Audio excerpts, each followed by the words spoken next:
guys, welcome back to another vlog. This vlog is crazy. Meet mom and dad. Is your intro? Yeah, maybe. We have our little precious baby laying right in front of us right now, getting a little bit of the sun. We have a baby. It was crazy. We'll get into it, but we have, yeah, it was just like within 45 minutes of being at the hospital, this baby was out of me. Not quite the birth story that I was hoping for or expecting, but in the end we have a healthy baby, and that's all that matters. And I can honestly say the other part of the story, our birth story, all that, minor details. I mean, she's healthy, she's happy, we're ecstatic, and that's really all that matters. I'm running on very low sleep. In fact, the pediatrician came in, opened the windows, so that's why she's sunbathing, because we've been trying to nap all day. It has been a whirlwind, but we have a baby girl. I'm going to turn the camera around so you guys can meet Lonnie Eileen. Lonnie is her name. We love it. Eileen is my grandmother's name, who I was very close with. So just precious, and feeling we're on cloud 9, recovering, and yeah, she's just so wonderful, and it is like a whole different kind of love than you could ever imagine. So let me turn around so you can see her.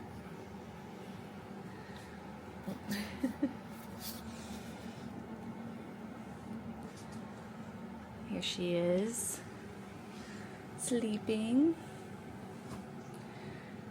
So precious. Oh, baby girl. She loves this hand up by her face. She loves it. Ah. Yes, is that some sun? Oh, we love the sun. Mommy and you love the sun. Oh, we have friends that have already said, like, wow, the baby looks like you and Pat, and we're like, really?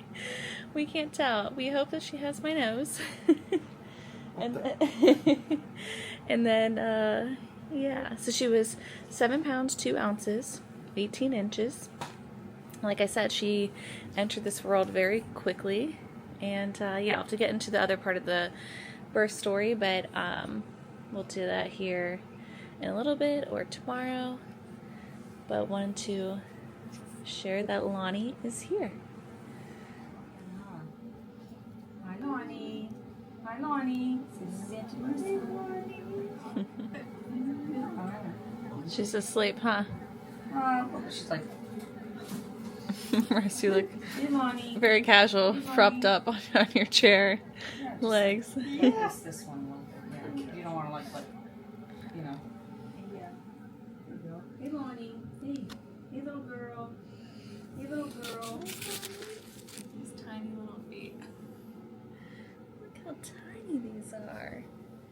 You are just tiny. Oh. I love that she holds on. Oh, you're so cute. You precious girl.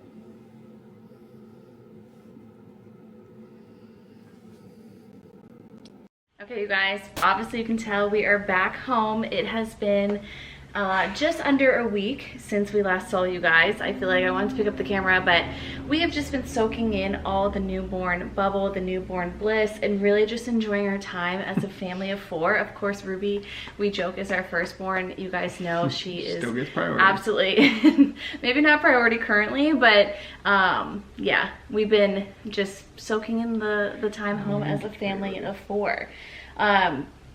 The hospital was good. We were there for, well, Tuesday at 3:57 a.m. and delivered by 4:51, which we'll get all into the details in a second here, but then that was basically Tuesday morning, and she grunts. She makes so many noises, you guys. Let me show you a close-up, and then we'll get into more of the details. But this is our Lonnie girl, Lonnie Eileen. Sorry, babe.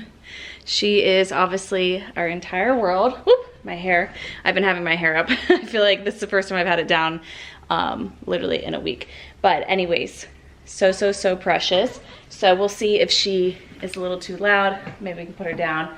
And anyways, so we were in the hospital from Tuesday at like 3-ish in the morning, 4 a.m. and then we left that Friday. Tuesday was a whirlwind. And he's the one that got sleep. I obviously got 0 sleep because at the time I thought I had Braxton Hicks. Surprise, surprise, it was full-blown labor.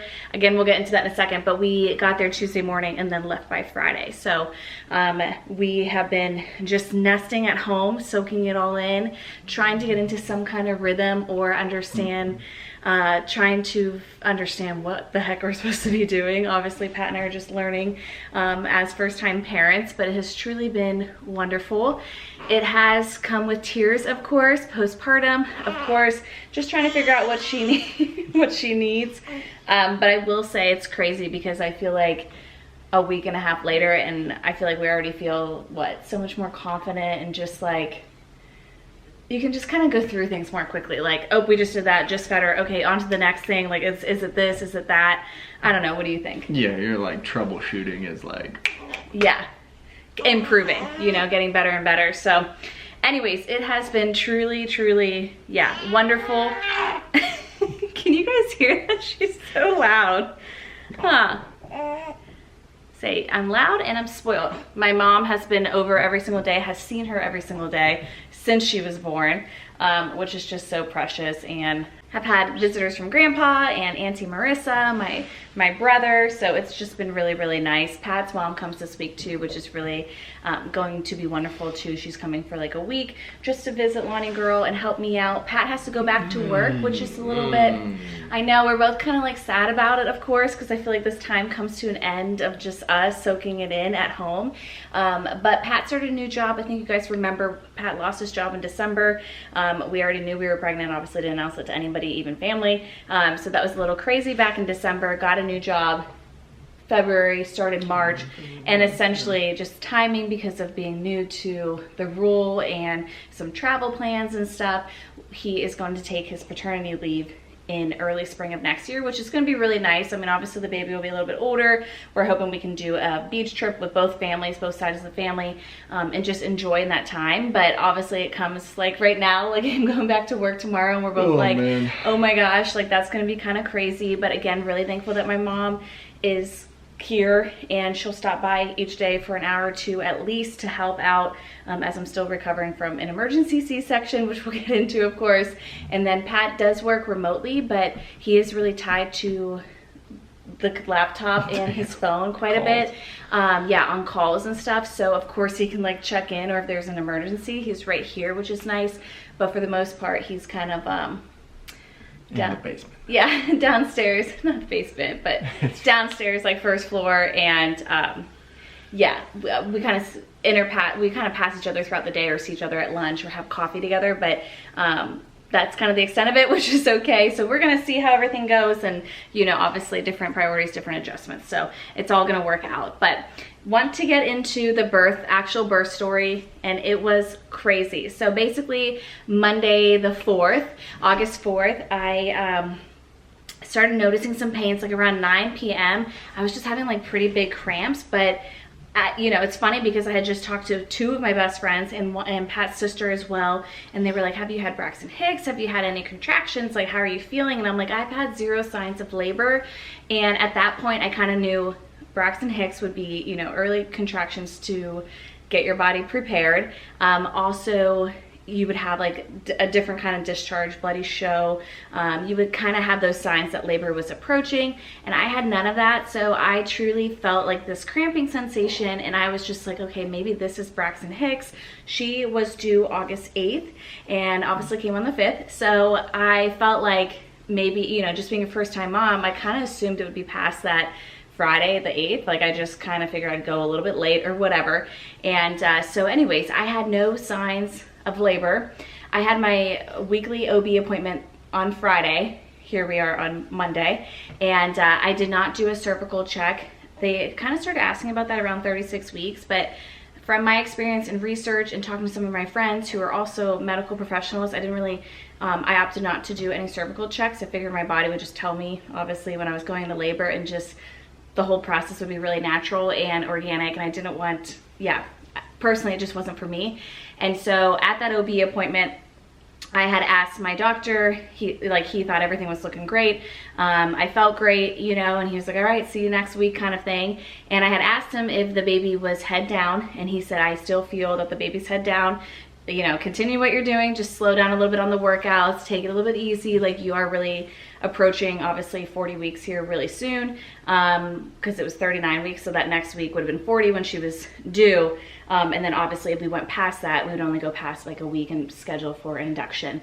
So he was like, you know, this is kind of the time, start taking it slow and steady, just your walks, don't do anything crazy, but just like, you know, rest for your body and for him or her to come into the world, that kind of thing.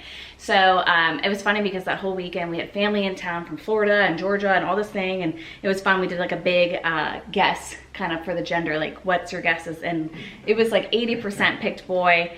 And Pat, my mom, did my dad? Pat, mom, my dad, and maybe one of my aunts. Did Marissa pick a girl? I don't know, but it was very few girls, okay? And I was like, I'm definitely having a boy based off of what everybody was telling me. Pat thought it was a girl, you know, whatever. So that was just kind of fun. But we had a really good weekend. And then, like I said, starting that Monday night, I kind of had these cramps. We went for a walk. I actually worked out earlier in the day, talked to a couple friends, and I was like, yeah, no, I feel great. Don't have any signs of labor, like nothing. Like I wonder if baby's gonna be here like tonight, or if the baby will be here. I literally said to Pat, it's crazy. Yeah, because the baby could come tonight, or the baby could come in like 2 weeks. You know, it's just like a weird period of time where you're just kind of waiting. But anyways, 0 signs of labor. We went for our nightly walk. At that point, I was cramping really hard. I still thought maybe Braxton Hicks. I didn't think it was actual labor, of course. And the timing, like I started timing like the contractions, and nothing at all was consistent. So like something could be like 10 minutes apart, last for 45 seconds, then it could be 2 minutes apart, last for 30 seconds. Like everything was really all over the place, that I was just like, okay, this is kind of weird. Like I'm obviously just not feeling well. Maybe the baby's moving, or like maybe things are gonna start happening soon. And I was expecting more of those labor signs to appear over the next couple of days. Maybe she would actually come on her due date or closer to the due date. But on our nightly walk, I was like in quite some pain, and I was like, okay, we got to turn around. Like we got to make the walk shorter, which never happens with me. I literally love our nightly walks. It's my favorite time with Pat and Ruby, and we'll eventually be with Lonnie girl here too, because I feel like we just always talk about our day, and it's just, yeah, it's just one of my favorite parts of the day. So anyways, we turned back around, came home. At that point, it was probably like 9:30, 9:40, whatever. And I just was really uncomfortable. I couldn't get comfortable laying on the couch, sitting, none of the above. But again, there was nothing consistent and nothing else that made me think you're in labor. So we ended up going to bed, and I think it was around 12 midnight.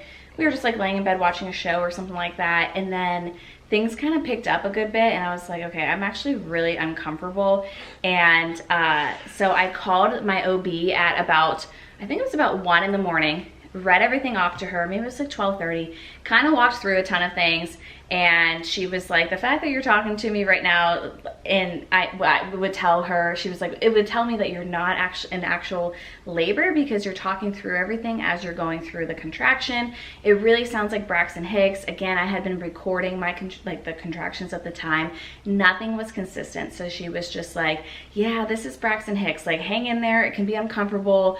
I want you to lay on your left side and make sure you feel the baby. Make sure you can definitely feel the baby moving. I had an anterior placenta. I think it's a little more uncommon than not. So it just makes feeling the baby a little bit harder, and like all the kicks and stuff, that came a little bit later for me. There are no concerns with it. It's just the fact that you don't typically feel the baby as much as you would if you hadn't had an anterior placenta. And so she was like, lay on your left side. If you cannot feel her, don't panic. Eat something sugary. Again, lay on your left side and you should be able to feel her. If you do not feel her, you need to call immediately and get in the get to the hospital. And I wasn't really concerned because I had been feeling her, so I made sure to lay on my side to make sure I really, really felt her, you know. And so anyways, wasn't too concerned about that. But she was like, hang in there, you know, sounds like Braxton Hicks. If anything changes at all, give me a call back. So at this point, Pat's kind of like snoozing a little bit. Like hour and a half. I yeah. snoozed, yes. Yes, in and out of like sleep or whatever. And I am like, okay, something is crazy different. Like I would have to like hang onto the dresser, like lean over a little bit and like kind of breathe through it. But again, I didn't think active labor, you guys. Like maybe now it's like, oh my God, that's so obvious you're in labor, but I truly had no idea. I mean, it's like your first time, right? And so I was just like, okay, like, wow, these contractions are really strong. Like it's definitely Braxton Hicks, like, you know, whatever. I wasn't sure. And then like as time increased and I'm still tracking my contractions, nothing is consistent. As things increased, I was just like, okay, this has to be something. Oh, and this is probably too much information, but the walk was like, I was like, oh my, when we were on our walk and I was like, oh my gosh, this is painful, I have to get home. I had to get home to go to the bathroom. And that is a major detail because truly with almost every contraction, I had to be near the bathroom. If you know what I mean, I'm gonna be really honest, I had to sit on the toilet. I was consistently going to the bathroom with almost every contraction. So at this point, like every 3-4 minutes, and then it got down to like 2 minutes, and it was just like truly like soft bowels, diarrhea. It was terrible, you guys. I had never, like, I didn't know about that. And then it's funny because I told my aunt and she was like, oh my gosh, Britt, I blocked that out. It was terrible too when she had her first niece, or my first cousin. And when she had her first daughter, my aunt had her first daughter, my cousin. And then I've talked to other people and they're like, oh, that's right, I forgot about that. And I'm like, I think this is just a thing that we all block out because it's so terrible. But anyways, so that was also happening. And again, my doctor had said that was really common, like, you know, again, just could be Braxton Hicks, like whatever. So I got to the point, it was like 2 something in the morning and I'm like, I'm in so much pain. I'd rather go to the hospital and have them be like, you are having Braxton Hicks, you are not in labor, like go home. But at that point, I was like, I would rather have someone say this to me than like endure another 5 minutes at home, you know? And so I was like, Pat, get up, pack the bags, like we're getting out of here, you know, that kind of thing. And we were pretty much packed, but like I will say, looking back, we could have been more packed, you know? I mean, I thought we had a solid like week left to prepare kinda, and just like get everything truly in the bags. Like we had kind of everything in like one area and a little list. So it wasn't like it slowed us down getting out. I wasn't worried or anything like that, but yeah, it's just kind of funny because everyone's like, oh, you're gonna come late, you know, like whatever, like the first time mom, like you gotta hang in there for a lot longer. No. So like I said, we rolled up to the hospital at 3:57 is when we got into triage. And so we parked the car, we walked in, I was way behind Pat because I was kind of working through the contractions. The security guy was like, does she need a wheelchair? Is that what he said? Yeah. And you were like, nah, she's good. You're like, she's nah, she's good. It. Because I was like leaning against the wall, like, you know, whatever. And I would not have wanted to sit down, honestly. I would have wanted to walk, like Pat obviously knew. And so we make it up to triage, and that was at 3:57. And they're like, how are you feeling, you know? And I'm like, in pain. And I don't know my pain tolerance. I've been so lucky to not have had surgeries or anything like that. So I was like, my pains, I think I said an 8, right? I was like, I think my pain's an 8. And in my head, I'm like, God, you're probably such a wimp. Like these nurses, they see so many women. I'm sure like my pain tolerance is just like poor. And here I am like, I think I'm having a contraction, you know, like whatever. And they were like, okay, honey, like breathe through it. You know, they sat me up because yeah, I just needed to like be sitting up to go through the contractions. So like when you're done through this one, we're gonna do your blood pressure, we're gonna do this, she's gonna do a cervical check, you know, blah, blah, blah. And I was like, okay, sounds good. And they did a cervical check and she goes, oh my gosh, you're 5 centimeters dilated. You're halfway there. I'm assuming if you're gonna do an epidural, like you might wanna get one as soon as you get into your labor and delivery room, because you know it can take like, I don't know, 45 minutes, an hour for the anesthesiologist to get there, because and they were particularly busy at the hospital too that night. And so she was like, if you want it, I would go ahead and order it, you know, like what, that kind of thing. And I was like, okay, great. And she was like, everything looks good, like blood pressure, everything's looking good, let's just get the OB in here. She'll come in, she'll check you for she'll do a quick ultrasound, make sure baby's ready to go, and then we'll get you over into labor and delivery, and everything will kind of progress, you know, naturally and whatever. But I was already halfway there, so I was like, oh, okay, I'm not crazy. I indeed, in fact, was in active labor. And I had called, I can't remember if I mentioned this, but before we left, when I said, Pat, get up, we gotta go to the hospital, I did call the OB again, but they were actually so busy. So the time that they called me back, we were already on our way to the hospital. And I was glad that I just went ahead and did that, because they tell you to head to the hospital when you have 511. Yeah, 511. So you have a contraction.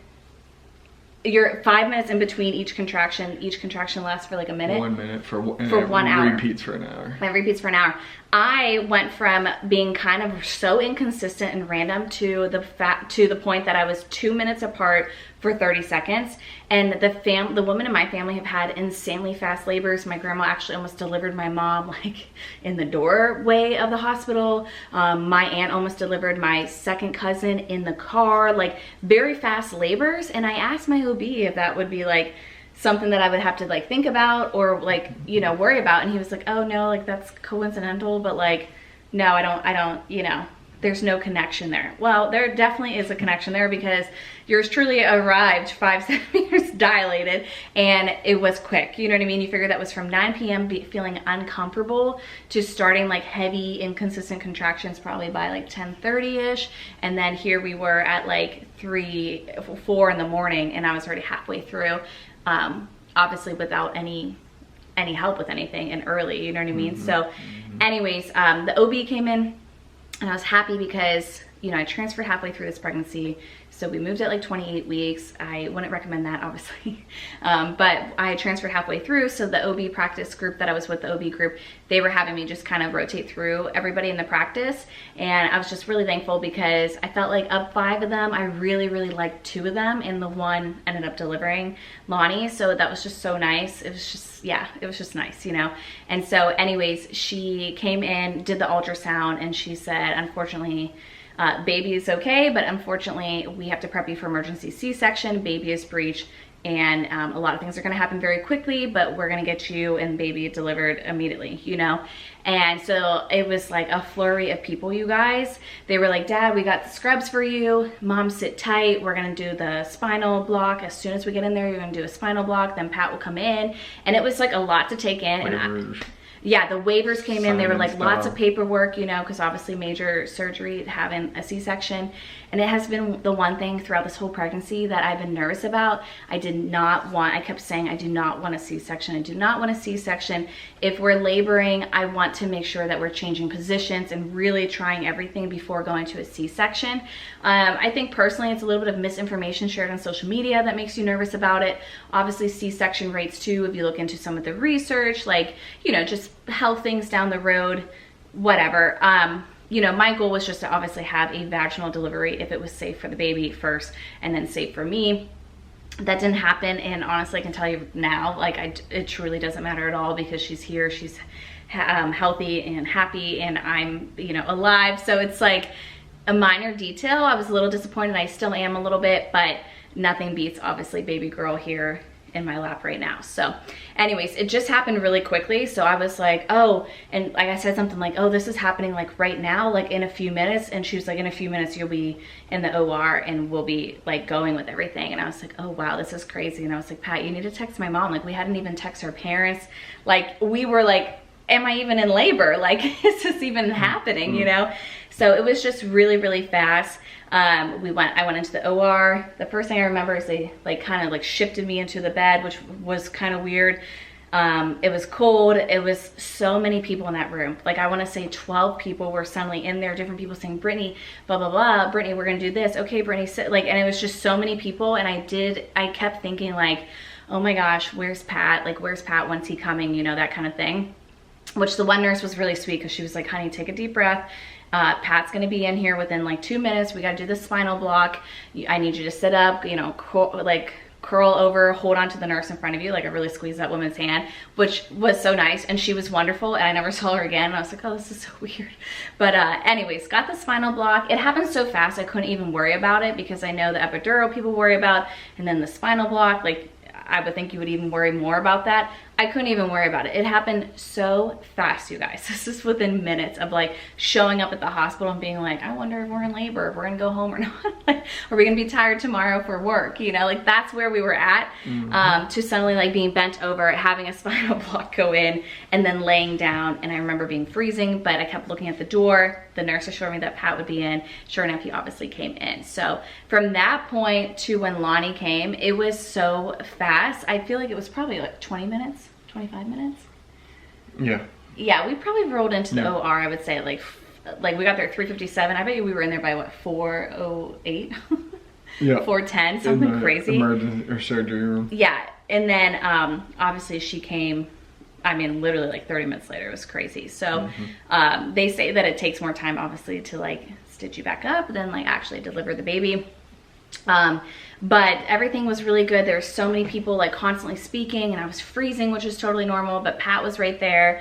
And then I was nervous because I felt a lot of pressure, obviously, of the baby, you know, being pulled out and, you know, pushed out or whatever. And I do remember being like, I can't hear her crying. And it was like a slight worry, but then I feel like was it the anesthesiologist? I feel like I don't even know the positions. I know. There's like 2 coaches behind us, 4 operators. It's crazy. And like the OB was obviously, you know, down in front, but like I didn't even really see her. Like it is crazy, like the biggest moment of our life. And it's like there was like 10, 12 people in there and you couldn't even say thank you, or you couldn't even like, I mean, I have no facial recognition of any of them because they're just doing their job, but I'm like, wow, like thank you, you know, that kind of thing. But yeah, we obviously had the curtain in front of us. So when you came in, you didn't see anything, right? Or you see like a side, you see like a side profile, yeah. But was there like... I mean, there's 4 of them around your lower, and then lower, 4 all around it, curtain, and then her head, and then the 2 coaches up at the top, or whatever the hell their positions are. Keeping me alive. Wait, but you didn't see any blood or anything, did you? It's kind of just... a little bit. Not like blocking you out. Yeah. Pat was like, because we're both like people that like we don't need to see anything like that, so we were a little worried about it. But yeah, I was just so happy when he was next to me. And anyway, so then the guy was like, no, I can hear her. And then Pat was like, I can hear her. Well, it wasn't a her at that point, but the guy was like, no, I can hear the baby. And Pat was like, I can hear the baby. And I was like, okay, like good, you know, because you wait for that cry, obviously. I feel like it's just like the thing that we're all wired to like listen for and wait for. And then Pat was able to say, they held the baby up, and Pat was able to say the gender. Don't ever do an announcement if you're like, the husband needs to announce it. It's such a cluster. Yeah. And so much going on. No, don't do that. Just let them say, yeah, it's a girl. I have a friend that was like, it's so special to have like, you know, my husband say it, like have Pat say it, definitely have Pat say it. Well, they held it up, and of course the screen is like a little bit, like it's not a glass. You can't see through it. Like you can, but like, I think just in the like the flurry of the whole thing, Pat was like, it's a boy, and the guy was like, ah. And then he was like, Pat obviously caught on, and he was like, just it's a girl. Yeah. Don't do it. I feel like it's just too much pressure, and there's blood, there's a lot going on. Obviously baby is so swollen too, and then their placenta's already cut, and like it's just a lot going on. So anyways, it was funny, it was sweet, and it was special, and it's something you can only see out of like this much. You have like a beard net, hair, scrubs. Yeah. Don't do it. I think it's fun. It's something for us to like laugh about, but yeah, I wouldn't want the pressure of that either. Same with the cutting the cord, all that. They kind of just did that, huh? I feel like they had to do like a lot of tests. Yeah. Oh, okay.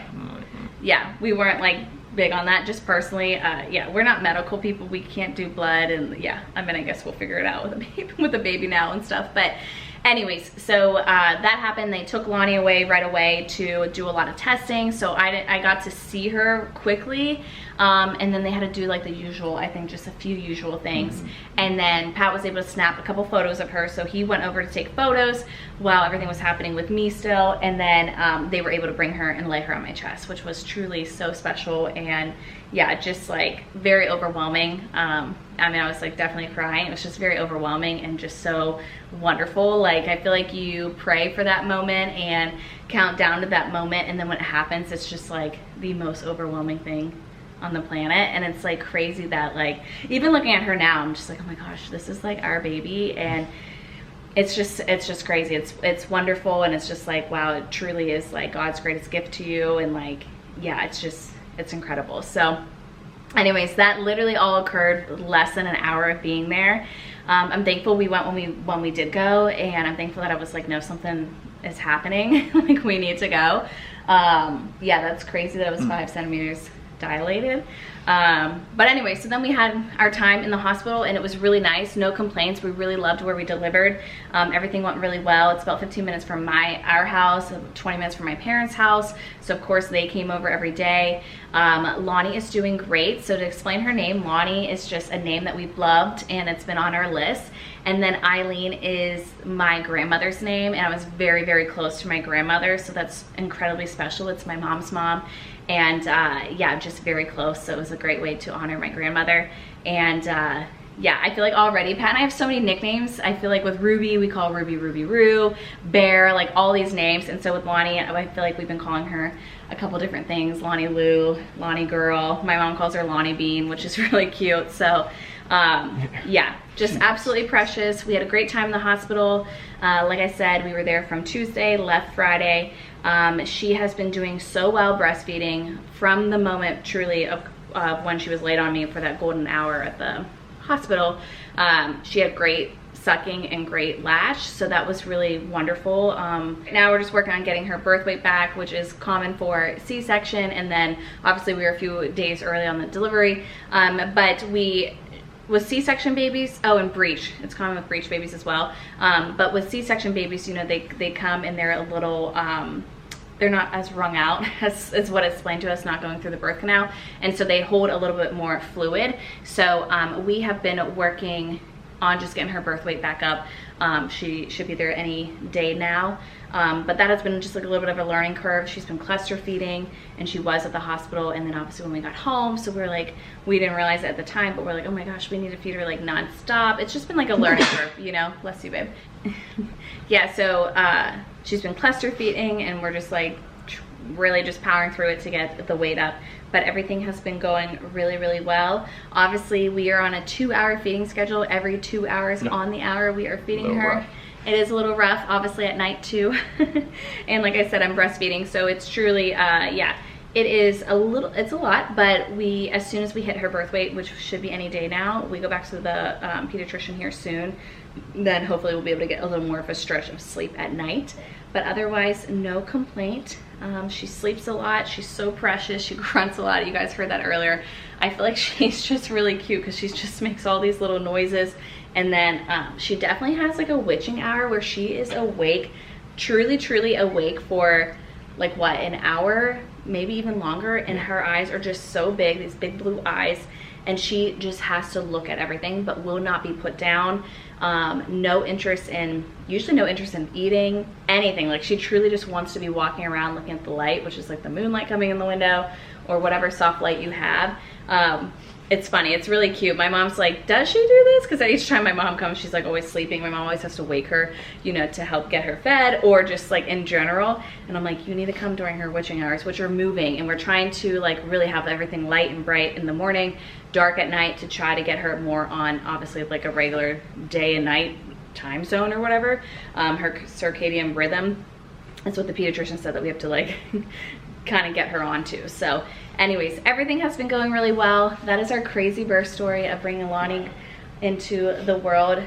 Obviously wouldn't change anything about it. It was just truly crazy that it was less than an hour that we arrived and gave birth. That is our story of Lonnie girl here, Lonnie Eileen, and we feel so thankful and blessed. Thank you so much for watching. I hope to see you guys really soon in my next one. I will be posting. I feel like schedule-wise is a little off, obviously, but hopefully I'll get back to 2 videos here soon. So hit the notification bell so you know when I so you're notified when I upload something, and then follow more over on Instagram and TikTok if you want to see more too, and in Instagram stories. All right, thanks for watching, you guys. Hope to see you really soon in my next one. Bye.